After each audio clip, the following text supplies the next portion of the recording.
Today, ang ating pong title ng ating message is Remembering God as a Good God.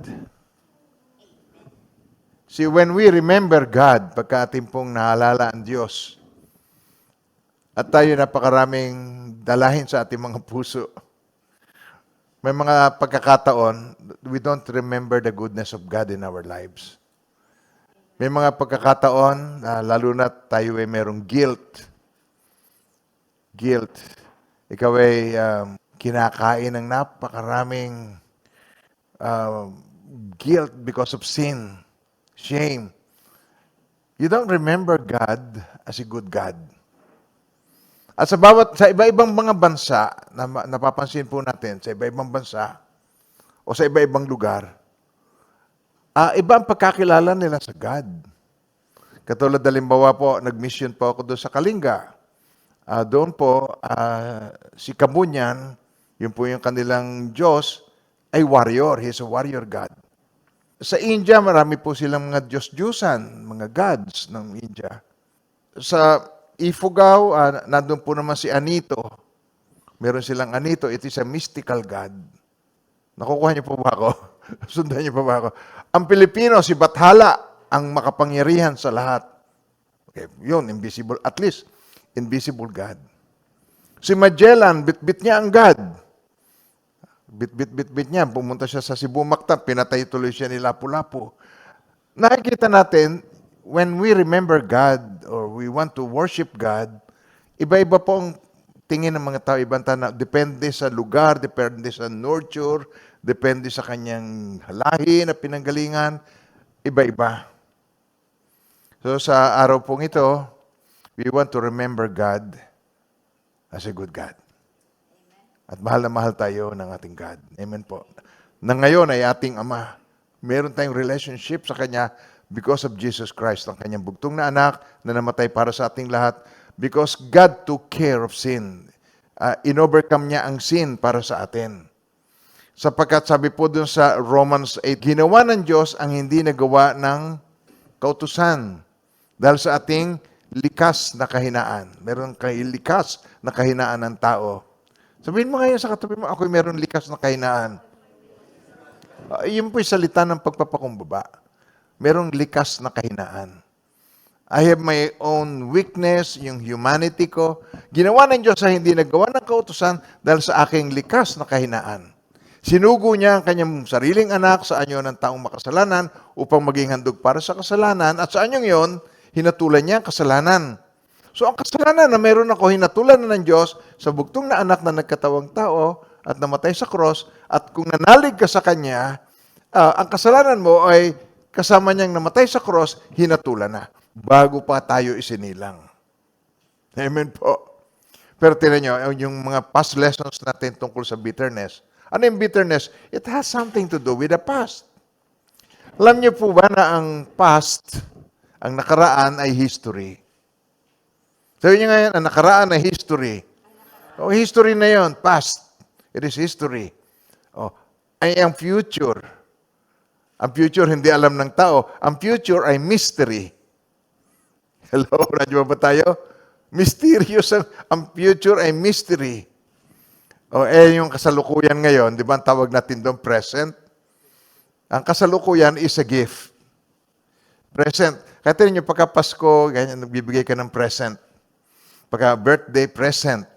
So, ang present ay gift. Ang buhay natin ngayon sa pangkasalukuyan ay regalo ng Diyos sa atin.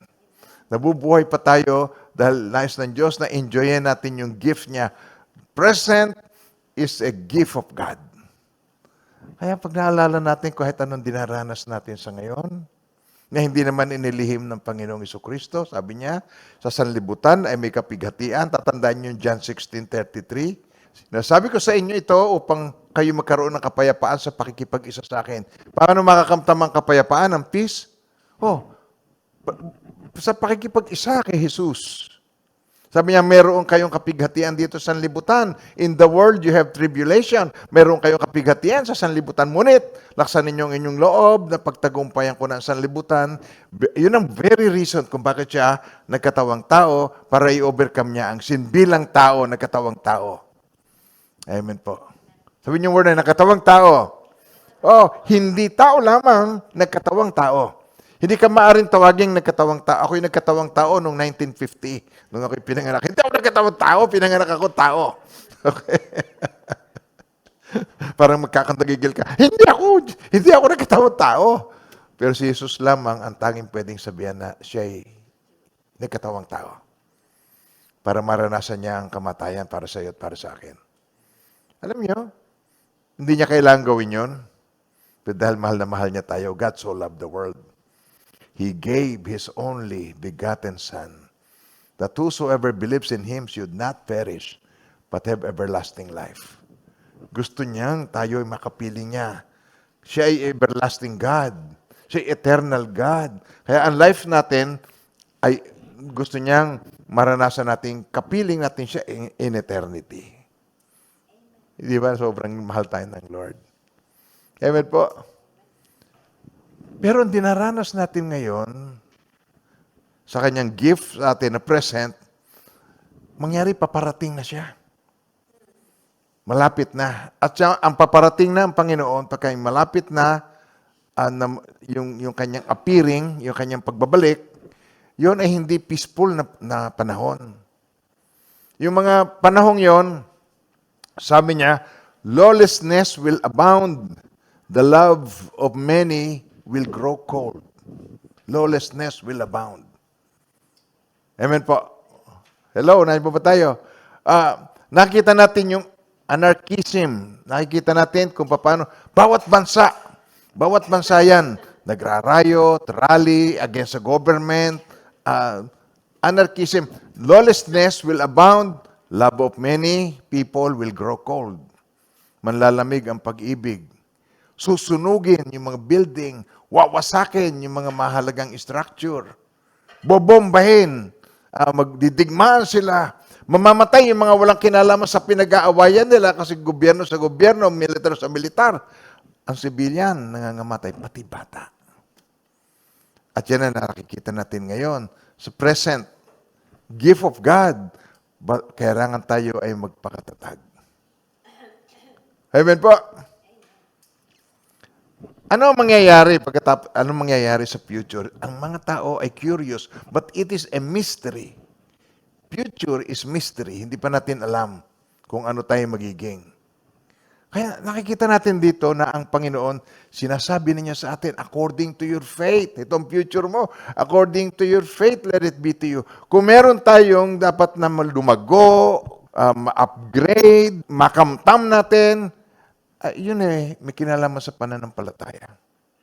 Because sabi ni Jesus, according to your faith, let it be to you. Sa pagbabalik ng Panginoong Jesucristo, tinanong siya ng kanyang mga alagad kung ano yung mga palatandaan, pero meron siyang binanggit dito ng mga sign. Kung natatandaan niyo yung sa Luke 17, verse 26 to 29. And as it was in the days of Noah. Okay, sabihin niyo muna ito. For a moment, tumigil muna tayo doon. Sabihin niyo. Ang story ni Noah ay hindi kathang-isip. Hindi kathang-isip. Yun ay totoo. Kasi si Jesus ang nagsabi, si Jesus ay truth. Sabi niya, I am the way, the truth, and the life.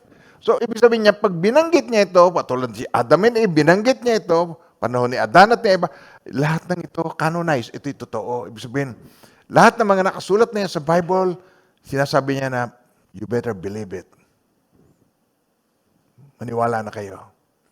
So, nung panahon ni Noah, it was in the days of Noah. So, it will be also in the days of the Son of Man.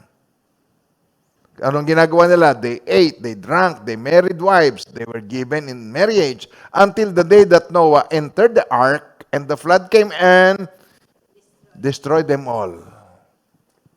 Sundan natin ito ng panahon ni Lot. Likewise, as it was also in the days of Lot. They ate, they drank, they bought, they sold. Hindi lang sila online marketing nung panahon yon. Pero namimilit, nagbebenta sila noon. They planted, meron din silang Green Revolution. They built. Hello, nandiyan ba tayo? But on the day that Lot went out of Sodom, kinuha na siya dahil aalisin siya. Sabihin mo sa katabi mo, aalisin din tayo.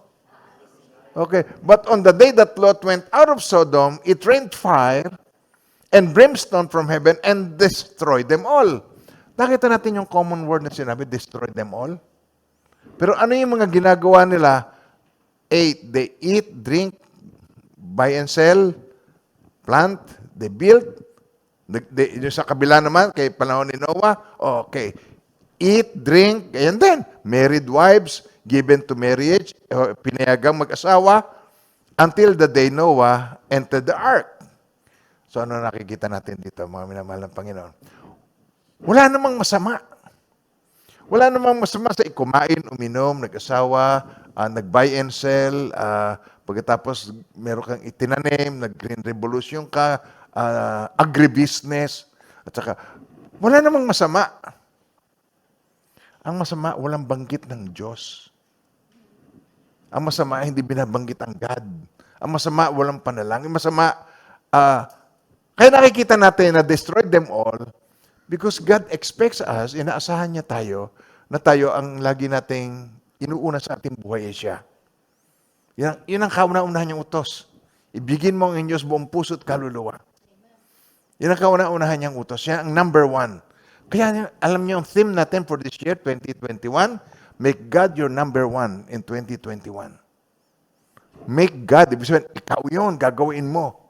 Na ang iyong Diyos, number one sa buhay mo. Kaya nung last time, how? So, tinignan natin kung paano. So ngayon, remember. So sa panahon na parang nalilimot natin siya sa dami ng problema, sa dami ng dalahin natin, remember, so we remember God as a good God. And really, He's a good God. Sa katotohanan, siya ay napakabuting Diyos. Kulang ang salita para ihayag ang kanyang kadakilaan at kabutihan at pag-ibig na walang kapantay. Hindi kayang i-describe ng words kung gaano niya tayo kamahal. Kaya, ang unang-unang titingnan natin ngayon, ito ang verse ng, iikot tayo rito sa verse na ito, Jeremiah 29:11. Diyan tayo iikot-ikot. Diyan natin titingnan ang ating mensahe. Sapagkat nalalaman ko ang aking mga plano o panukala. Meron siyang magandang plano para sa iyo, para sa akin. Sapagkat nalalaman ko ang aking panukala para sa inyo, sabi ng Panginoon. Mga panukala para sa ikabubuti at hindi sa ikasasama. Sabi niyong word na yun, sa ikabubuti at hindi sa ikasasama. Okay. Amen po. Sa ikabubuti at hindi sa ikasasama. Upang bigyan kayo ng kinabukasan at ng pag-asa. Now, present yan, di ba? Yan ang gift ng God. Ano ang nararanasan mo ngayon? Puro mabuti o masama? Ang ekonomiya ba ay mabuti o pasama? Hello? Ano ba tayo? Pag ikaw ay nagpunta sa isang lugar, hindi ba ikaw ay buong ingat na naka-face mask, naka-face shield, hindi ka papasokin, at meron pa siyang itututok sa noo mo kung ano ang iyong temperature. Nakikita niyo yun? Yung ba yung mabuting sitwasyon o masamang sitwasyon? We are now living in the end times. At sa end time ay hindi mabuting sitwasyon. Kung titingnan natin yung pananaw ng tao sa mabuti. Pero para sa Diyos, sabi niya, magsaya kayo dahil nalalapit na ang katubusan ninyo. Pag nakita niyong naganap na ang lahat ng ito, magalak kayo. Pag nakita niyo na nagkakaroon na kayong ng palatandaan na ito, earthquake, wars, rumors of wars, famine, pestilences, sabi niya, pag nakita ninyo ito, magalak kayo kasi nalalapit na ang katubusan ninyo. Hello, radyo ba tayo? Paano mo magagawa yon? Without remembering God as a good God. Ang tingin mo lagi, masama. Ang tingin mo lagi, may negative na resulta ito sa iyo. Because you're not remembering God as a good God. Dahil ang pag nakikita mo ang problema, nalulunod ka sa problema. At karamihan doon, ay ikaw ang may gawa. Hello po. Karamihan doon, sa mga problema kinakarap mo, ay bunga ng wrong decisions in life, wrong choice in life. Ikaw ang may gawa. Ikaw ang may likha. Good news. But God can turn it around for good. Tinignan natin yung yung last Sunday. Pero hindi po akong preacher pero sa Bible study. Sa mga Bible study, nandun po yan sa YouTube na. Kakaunti, tumitingin po doon kasi nakalagay lang doon, intercession. Tingnan niyo po, silip-silipin niyo. So pinagpapatuloy ko ngayon. If we remember God, remember the goodness of God in our lives. Remember Him as a good God. Dahil talaga siya ay good God. Amen po. Tingnan niyo yung word na ito sa English translation. Tingnan natin. Englishin natin. For I know the thoughts that I think toward you, says the Lord. Anong klaseng thoughts yan? Anong klaseng plano yan? Thoughts of peace and not of evil. Tingnan yung word na yan, not of evil, kabaligtaran. Thoughts of peace and not of evil. Although these bad things is happening to you right now, but I have a plan for you. It is not evil. It is not meant for you. Pero when you live in this world, ang sikat ng araw, sa masama at mabuti. Ang patak ng ulan, sa masama at mabuti. Ang earthquake, sa masama at mabuti. Ang bagyo, sa masama at mabuti. Amen po. What is sabi niya? It is not meant for you. Oh, ibig sabihin, kung meron ka mang nararanasan ngayon na difficulties in your life, meron akong magandang plano pa rin para sa iyo. Bakit ibinigay ng Panginoon itong verse na ito? Jeremiah 29:11. For I know the thoughts that I think toward you, says the Lord. Thoughts of peace and not of evil, to give you a future and a hope. Bakit niya sinabi yan? Because in the previous verse, sa chapter 28, meron po diyang isang propeta na ang pangalan ay Hananiah. At si Hananiah, nagpropesiya at nagbigay siya ng, alam niyo yung fake news nung araw pa, false hope. Hindi lang ngayon yan. Alam niyo yung laser surgery, ginawa na yan Diyos yan kay Adan. Pinutas niya ang tagiliran, inalis niya yung tadyang, bago hinipo niya, naghilom. Hindi na pagising ni Adan, wala na isang tadyang, naging si Eva na. Ang laser surgery nung araw pa. Hello, radyo ba tayo? Ang Diyos ay hindi pwedeng pahuli sa science. Ngayon pa lang na-invento ang tao na yung rocket ship may pupunta sa... Pero siya, sinabi lang niya yan, nagkaroon niya ng mga bituin. Sa isang salita lang ng Diyos, hindi pahuli ang Diyos sa science. Hindi naiiwan ng Diyos. Sabihin mo sa katabi mo, hindi naiiwan ng Diyos. At hindi natutulog ang Diyos. Kaya kung hindi ka makatulog, asahan mo na hindi natutulog ang Diyos. Kaya kung hindi siya natutulog, may kapayapaan ka, babantayan ka ng Diyos.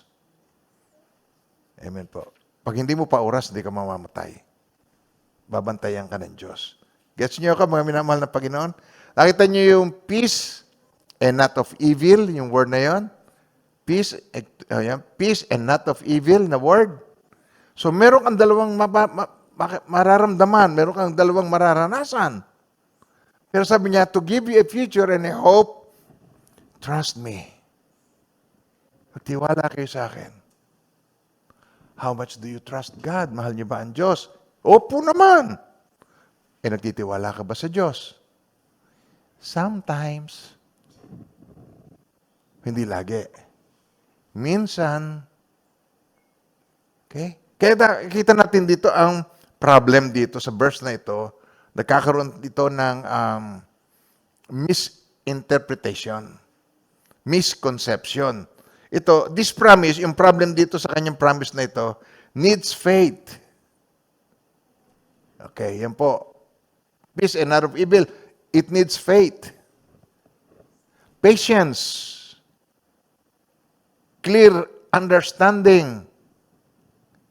Ito pa isa, no shortcut.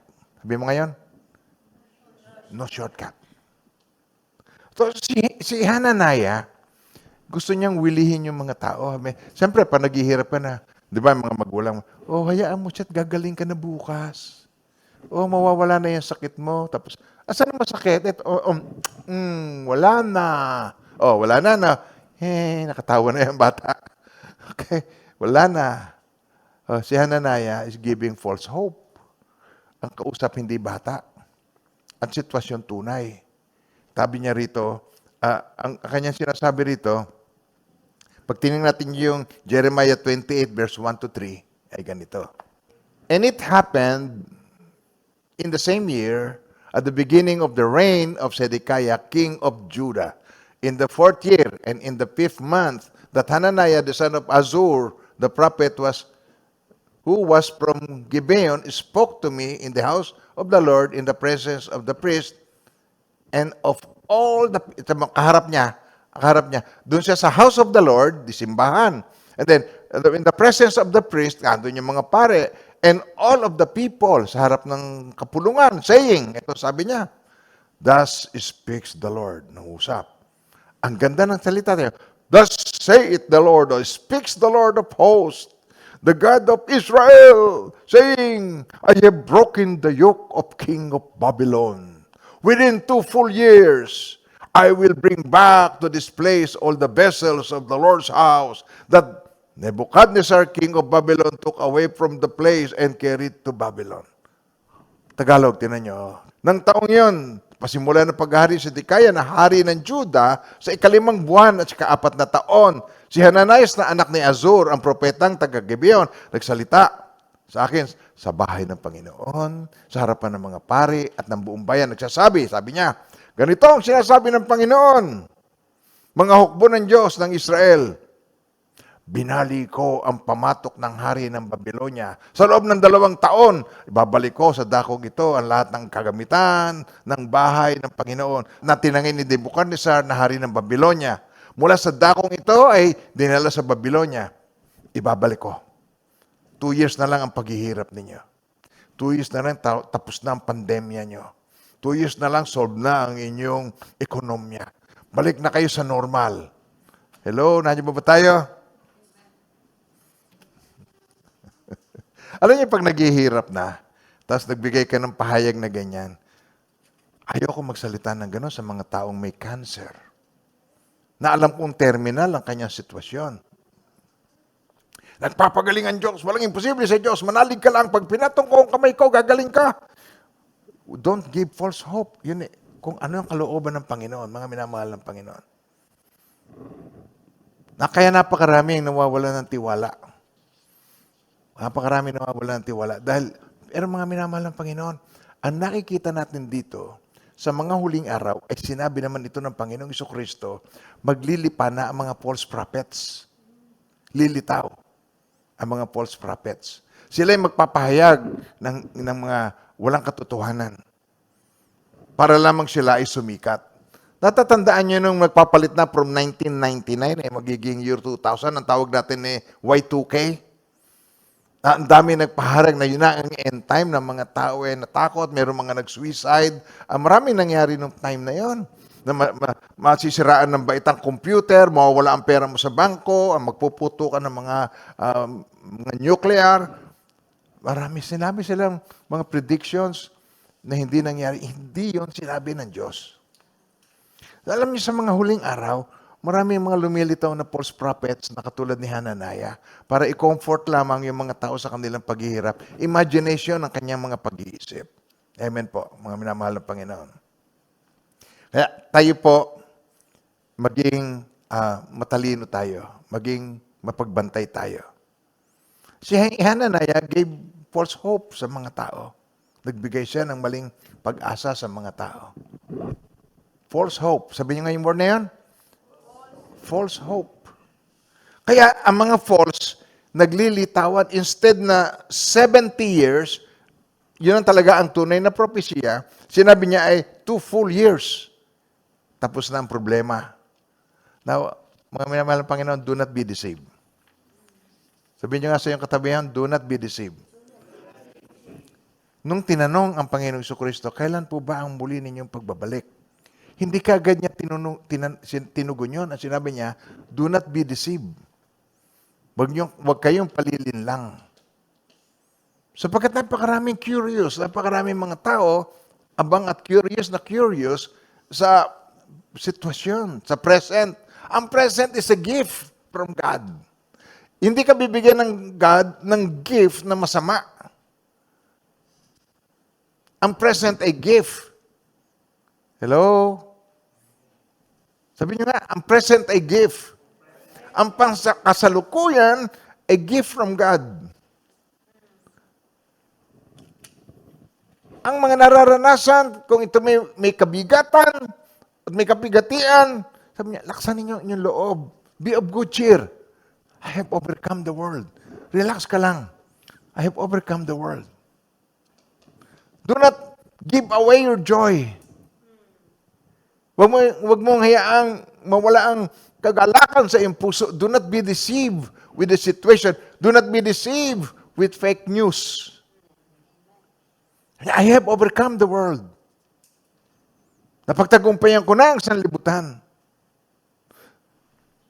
Huwag kayong magmukhang salapi. Masiyahan na lang kayo kung ano ang mayroon kayo. Sapagkat sinabi ng Diyos, hindi ko kayo iiwan, hindi pababayaan man. Hindi pa ba sapat yun? Nakasama natin ang Diyos? Hello, nandiyan ba tayo? Kasama ko ang Diyos. Dumaan man ako sa tubig, di ako malulunod. Dumaan man ako sa apoy, di ako masusunog. Kasama ko ang Diyos. Di ako malulungkot. Di ako matatakot. Kasama ko ang Diyos. Kasama ko ang Diyos.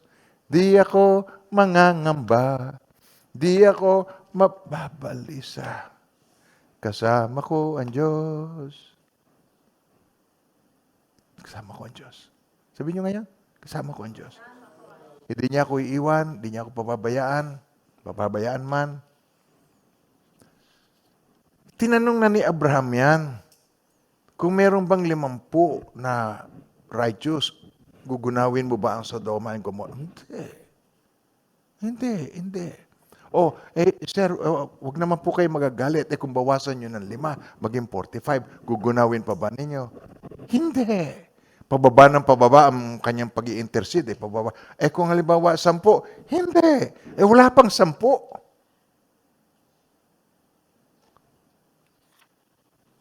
It was not meant for the righteous. Ang masamang nararanasan is not meant for the righteous. Amen po. Kung madaplisan ka, huwag kang malulungkot. Hindi naman sa ikaw ay nanggaling sa parlor, nagparitoke ka ng muka, tapos paglabas mo, nasa gasaan ka, nangako ang Diyos na iingatan ka ng aking mga anghel.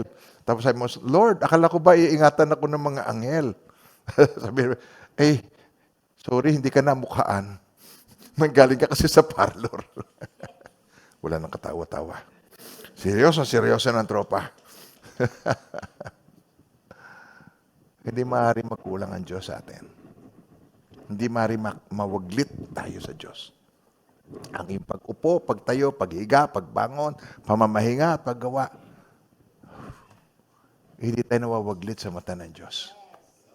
Pangako niya yan eh. Sigurado tayo dyan. Amen ba tayo doon? Mga minamahal ng Panginoon? Kaya atin pong unawain ang sitwasyon. Ating unawain ang mga nangyayari. Hello, nandiyan ba tayo?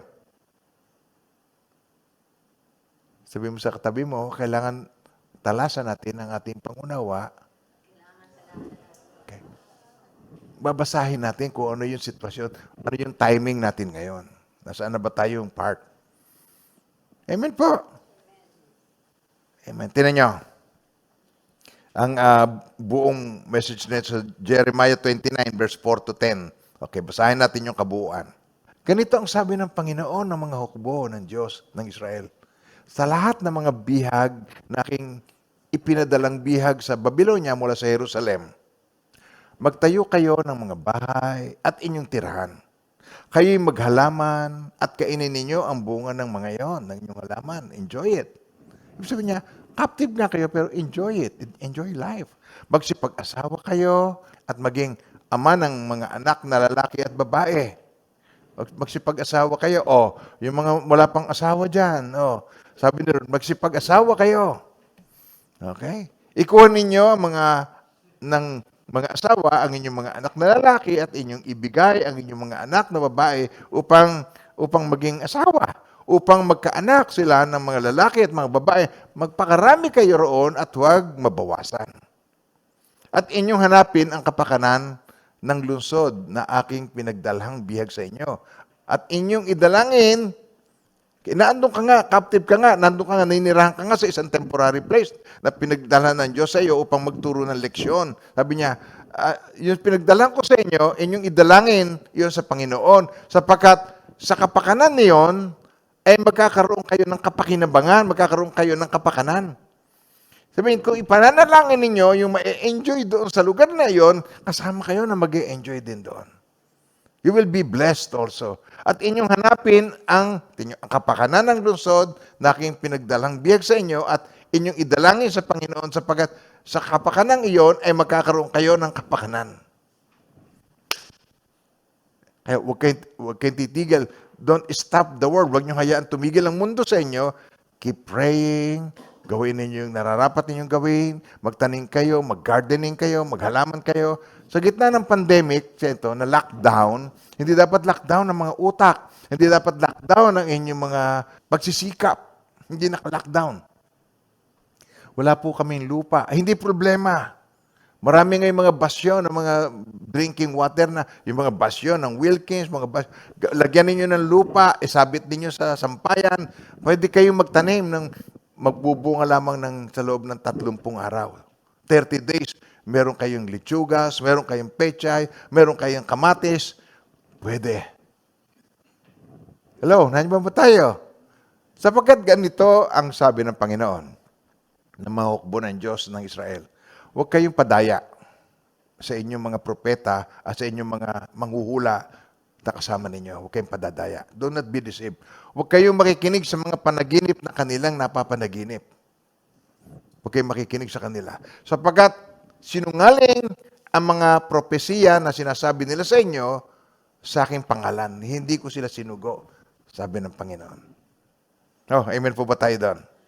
So itong pangyayaring ito, na naganap noon, tuwing magkakaroon ng mga taghirap, ito, magaganap ng paulit-ulit na ang mga tao ipapacify ng fake news, ng hindi totoo, ng false hope. Magsasabi ng mga false hope sa mga tao. Amen po. When problem comes, be discerning. Lahat tayo binagkalooban ng Lord ng gift ng discernment. When problem comes, be discerning. Pag naandyan na yung mga difficulties, be discerning. Ano yung sasabihin mo? Lord, ano po ang itinuturo ninyo sa amin? Lord, papaano ko po ito haharapin at mapagtatagumpayan? Ano sa palagay ninyo ang sinasabi ng Panginoon? Sasagot ni Lord. Lord, paano ko po malulutas ang problemang ito? Ang difficulty na ito? Ano sasabihin ng Lord sa iyo? Sa palagay mo? Ano sa palagay ninyo? Ano sasabihin ng Lord sa iyo? Sasabihin ko sa inyo. Gusto niyo marinig ko ano sasabihin ng Lord? Ito, sasabihin, Lord, may problema. Anong gagawin ko? Lord, paano ko itong mapagtatagumpayan? Ano sasabihin sa iyo ng Diyos? Ito ang sabihin niya sa iyo. Pakinggan mo. Trust me.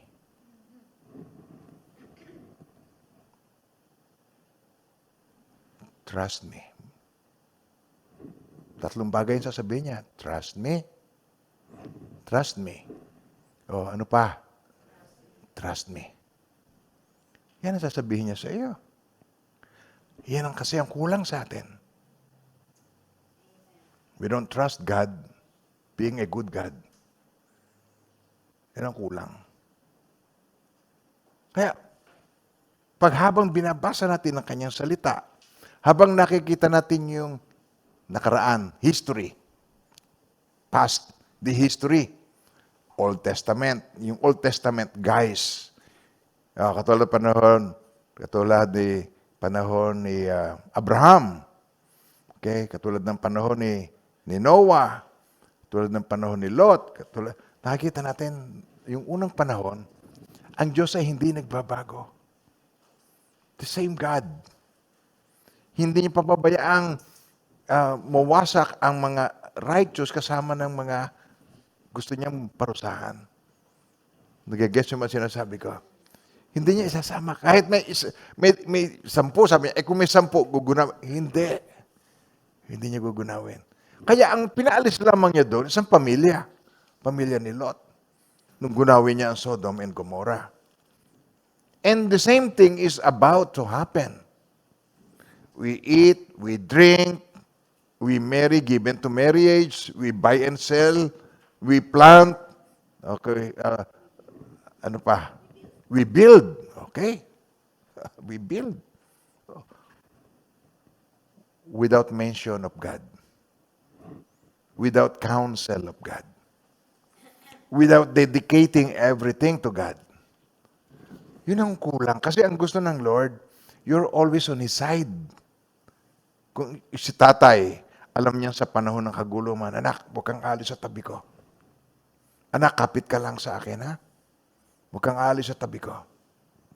Gusto niya yung protektahan ng Diyos, nasa tabi tayo ng Diyos. Ibig sabihin, ang faith mo nasa Kanya. Trust me. Trust me, anak. Pag sinabi kong jump, sasaluhin kita.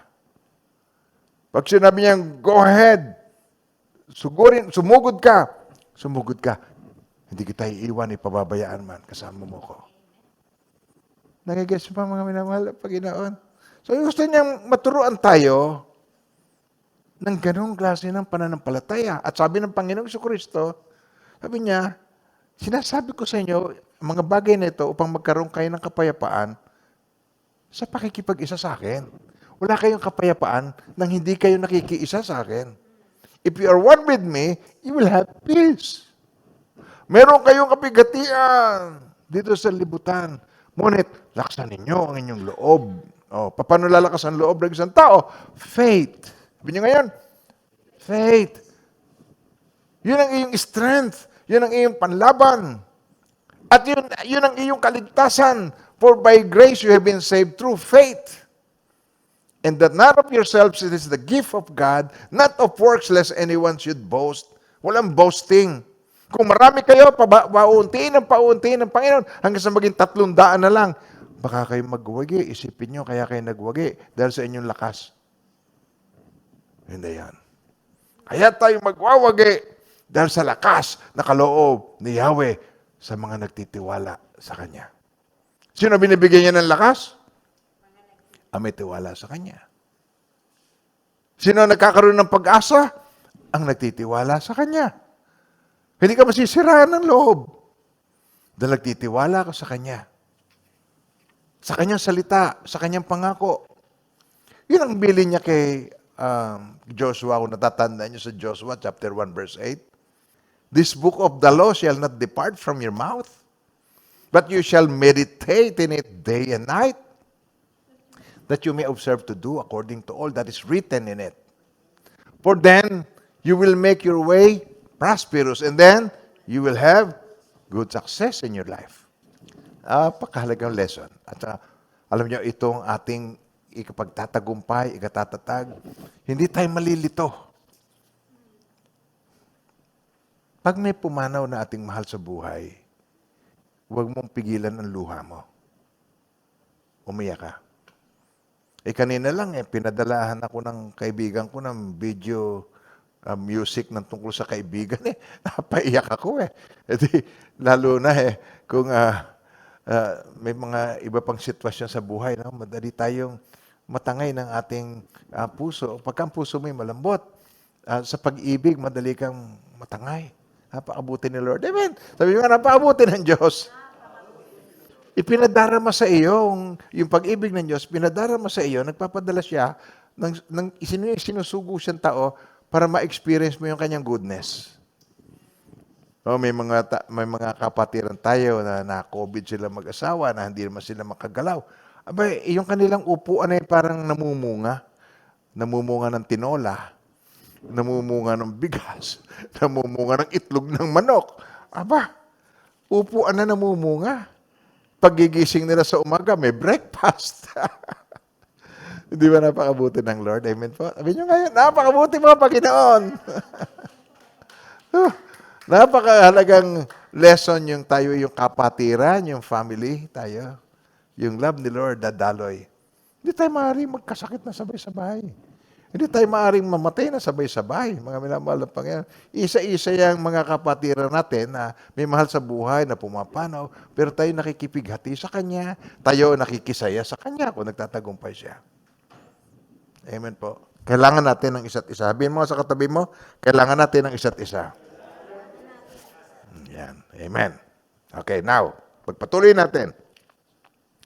So, ano yung, pag may nagaganap, katulad ngayon, may difficulties tayo, sabi ng Panginoon sa kanya, ako nakakaalam ng mga panukala na inihahanda ko para sa ikabubuti ninyo. Paano magiging sa ikabubuti?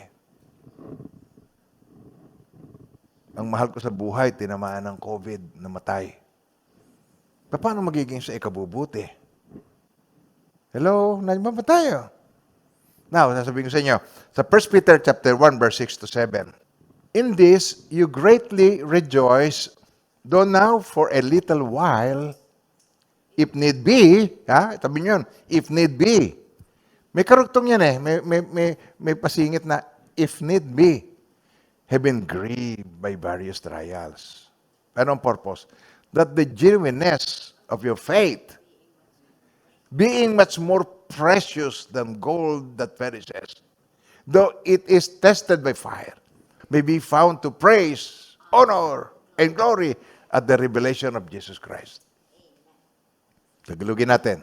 Sa ganito kayo nagagalak, bagamat ngayon, sa sandaling panahon, ay kailangan ninyong, sabihin mo na yan, kailangan ninyong magdanas ng iba't ibang pagsubok. Isa pa.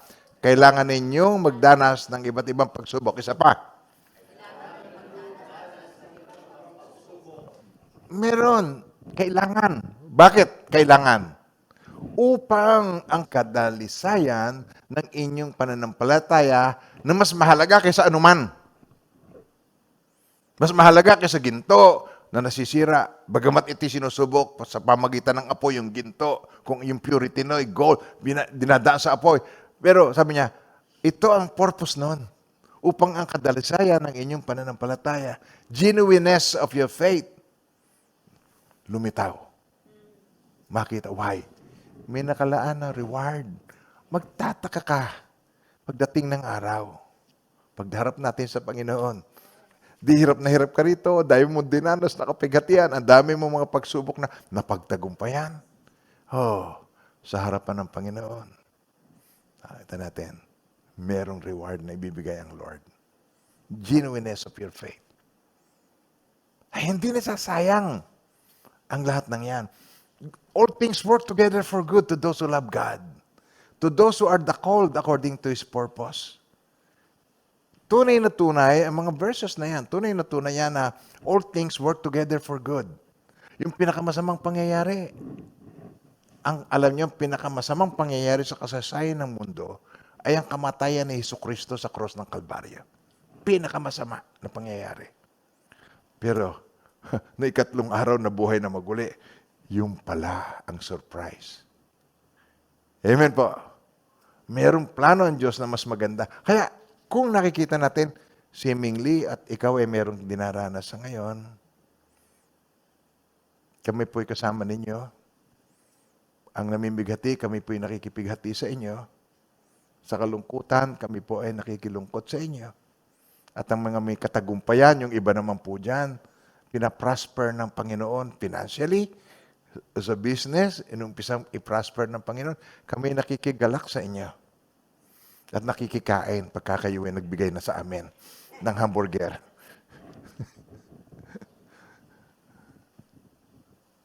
Nasusundan niyo ba ako?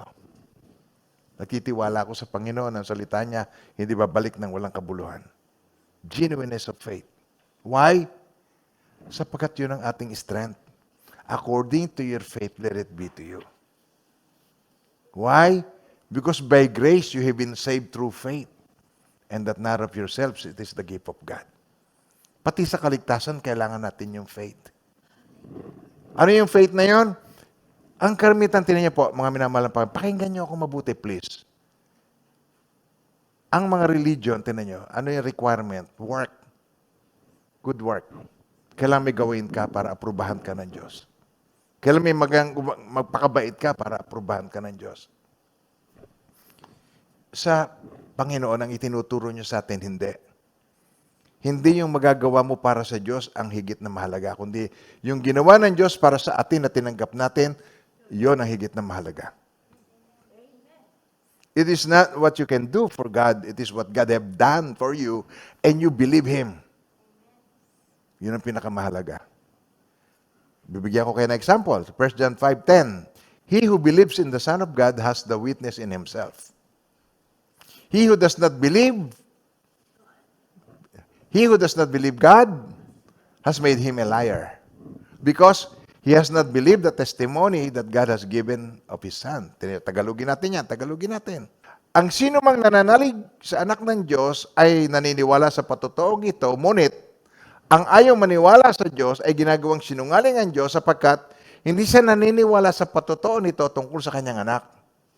At ito ang patutuo. Ipinagkaloob sa atin ng Diyos ang buhay na walang hanggan at ito'y makakamtam natin sa pamagitan ng anak. Sino ang nagkaloob? So, hello. Sino ang nagkaloob? Ang Diyos. Ito ang patutuo, pinagkaloob sa atin ng Diyos. Ang buhay na walang hanggan. Paano ito makakamtam? At ito'y makakamtam sa pamamagitan ng anak, ng kanyang anak. So, if ever na ma-receive natin yung gusto ng Diyos, yung present ng God, regalo ng God, buhay ka pa, di yan ang present ng God para sa iyo. Well, it is now, it is today. Ang patotoo tungkol sa kanyang anak. Ito yung patotoo. Tingnan niyo, verse 12. Ang pinananahanan ng anak ng Diyos ay may buhay na walang hanggan, ngunit wala nito ang hindi pinananahanan ng anak ng Diyos. Ano ba yung pinananahanan? Di nasa kanya. Pinananahanan, parang tirahan o nakatira sa iyo, pinananahanan, He is in you. Yun ang ibinigay na name nung isilang si Jesucristo, Emmanuel, na ibig sabihin, God with us. O kaya Emmanuel, with man is God. Emmanuel. Ang L kasi yung God. Emmanuel, with man is God. Kasama natin ang Diyos. Hindi niya tayo iiwan, ipababayaan man. Kaya, ang sino mang nananalig sa anak ng Diyos ay naniniwala sa patutoong ito. Isa pa. Ang sino mang nananalig sa anak ng Diyos ay naniniwala sa patutoong ito. Ngunit ang ayaw maniwala sa Diyos ay ginagawang sinungaling ang Diyos. Sapagkat hindi siya naniniwala sa patutuo nito, hindi siya naniniwala sa patutuo ng Diyos o sa patutuo nito tungkol sa kanyang anak. At ito ang patutuo. Given, matagal na. Past tense, ipinagkaloob sa atin ng Diyos ang buhay na walang hanggan at ito'y makakamtam natin sa pamagitan ng kanyang anak. How many people refuse me, reject me? Because of the religion. Nang tingin nila ay religion. I'm teaching religion. And this is recommended for everybody. Na hindi po ako, I'm not touching religion dito. Ang aking pong tinatouch sa message ay remembering God, that He is a good God. Yun po ang aking tinatouch sa message na ito. Ang pinananahanan ng anak ng Diyos ay may buhay na walang hanggan, ngunit wala nito ang hindi pinananahanan ng anak ng Diyos. How do you know na pinananahanan ka ng Diyos? Nagmamanifest sa iyo ang Diyos. Namamanifest sa iyo ang love ng Diyos. Hindi ka judgmental. Hindi ka gustong humusga agad sa isang tao. Nagmamanifest ang pag-ibig ng Diyos sa iyo. God is inside you. The Word became flesh in you. Yun naman yun, sinasabi po sa, in the beginning was the Word, and the Word was with God, and the Word was God. Okay, hindi man. Sabay-sabay, okay, basahin nyo. In the beginning was the Word, and the Word was with God, and the Word was God, and the Word became flesh and dwelt among us. And we beheld His glory, the glory as of the only begotten of the Father, full of grace and truth. Sa pasimula pa, naroon na ang salita. Ang salita ay kasama ng Diyos. Ang salita ay Diyos. Naging tao ang salita, sinanirahan sa piling natin, nakita namin ang kanyang kapangyarihan at kadakilan, puspos ng pag-ibig at katapatan, tinanggap niya mula sa Ama ang kapangyarihan at kadakilan ito bilang bugtong na anak. So ano ang ibig sabihin nito? He who has the Son has life, and he who does not have the Son of God does not have life. Paano malalaman that you have life? Paano malalaman that you have the Son of God inside you, in your heart? Ang nakikita sa iyo, ang nagmamanifest sa iyo is love. And you are not loving? You don't care about your family? Pwede kang lumipat sa ibang church and you don't care about them? Pwede kang magtayo ng sarili mong church and you don't care about them? Mga minamahal, it cannot be. Nagmamanifest talaga. He who has the Son has life. He who does not have the Son of God does not have life. Amen po. Kaya yun ang manifestation that you have life. You have love. The love of God manifest in you. Sa verse 13, isinusulat ko ito sa inyo upang malaman ninyo na kayong nananalig sa anak ng Diyos ay may buhay na walang hanggan. These things I have written to you. Sabay-sabay. These things I have written to you who believe in the name of the Son of God, that you may know that you have eternal life, and that you may continue to believe in the name of the Son of God. May manifestation po. Nakikita. Amen po. Kung walang nakikita, di fake news. Bad news, hindi totoo. Ay mahal ng Panginoon, kaya remembering God as a good God. Ang ating message po. So, kung meron tayong dinaranas, tingnan niyo po, si Apostle Paul ay isa sa mga religious people na nakakilala kay Lord Jesus at he turned around to love Jesus. Kaya sabi niya rito, kaya't kami ay hindi pinanghihinaan ng loob, bagamat ang aming panlabas na pagkatao ay nabubulok, ang aming panloob na pagkatao ay binabago araw-araw ng aming panampalataya. Amen po. Kaya sabi rito, kaya't kami ay hindi pinanghihinaan ng loob, bagamat ang aming panlabas na pagkatao ay nabubulok, tumatanda, nagkakasakita, alam niyo na, may rayuma.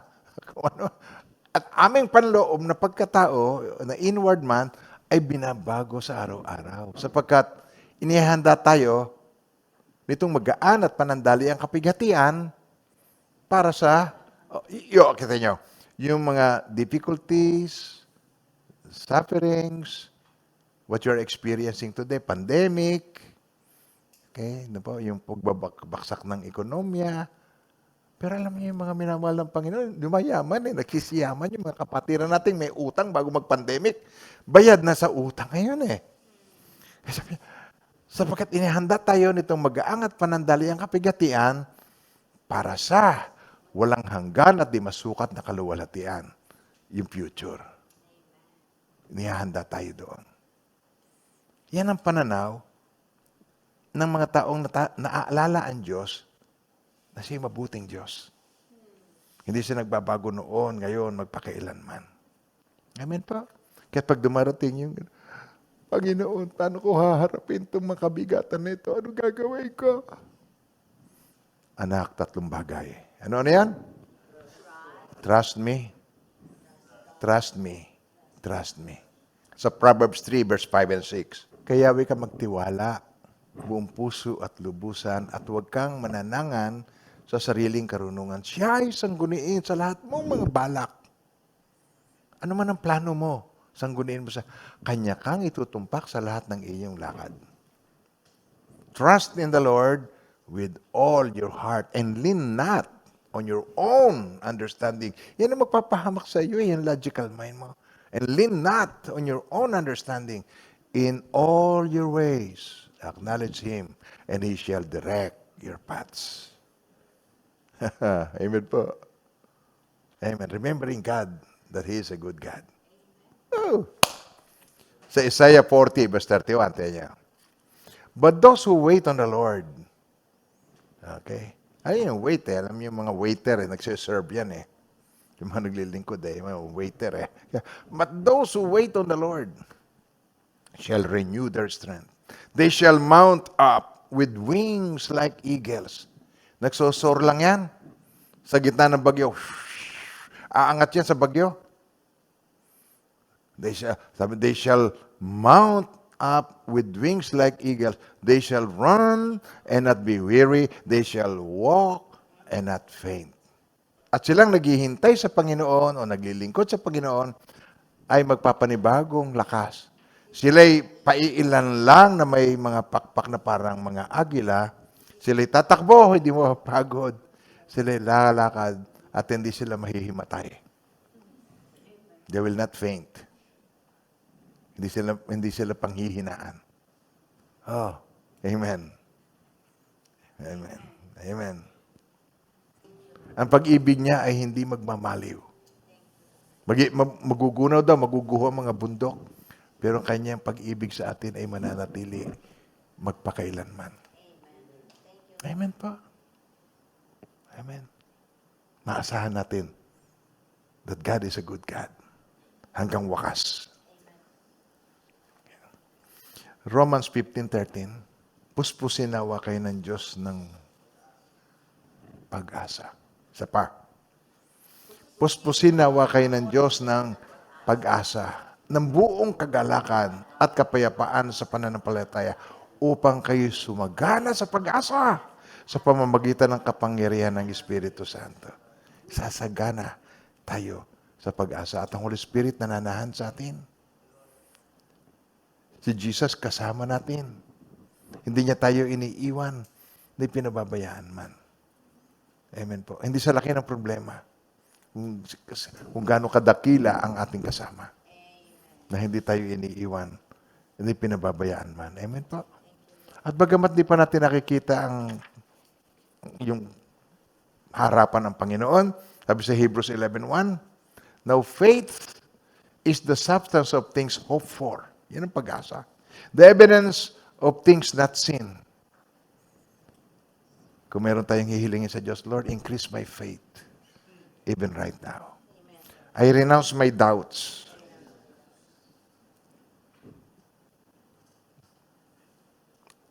Patawarin niyo po ako, Panginoon. I renounce my pride.